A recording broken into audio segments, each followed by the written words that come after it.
அதாவது இந்த கோவையை சேர்ந்த பிரபல சமையல் கலைஞரும் நடிகருமான அந்த மாதம்பட்டி ரங்கராஜ் வந்து தன்னை 2வது முறையா திருமணம் செய்து கொண்டு கர்ப்பமாகி விட்டதா, தன்னை ஏமாற்றி விட்டதா பிரபல ஆடை வடிவமைப்பாளர் ஜாய் கிருஷ்ணா புகார் தான் பரபரப்பாக பேசப்பட்டு வருகிறது.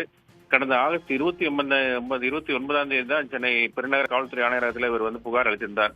இந்த புகாரின் அடிப்படையில தான் பெண்கள் மற்றும் குழந்தைகளுக்கான குற்றத்தடுப்பு பிரிவு சிசிபி போலீசார் வந்து வழக்கு பதிவு செய்து விசாரணை நடத்தி வருகிறார்கள்.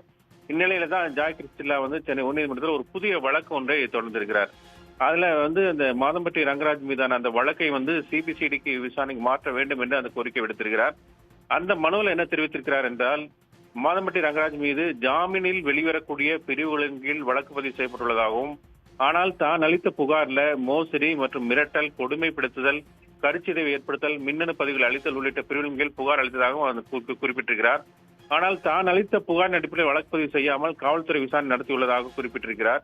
காவல்துறையினுடைய விசாரணை திருப்திகரமாக இல்லை என்றும், கடந்த 1.5 மாதமாக எந்த ஒரு நடவடிக்கை எடுக்கப்படவில்லை என்றும், இது காவல்துறையினுடைய செயலற்ற தன்மையை காண்பிப்பதாக அந்த மனுவில் சுட்டிக்காட்டியிருக்கிறார்.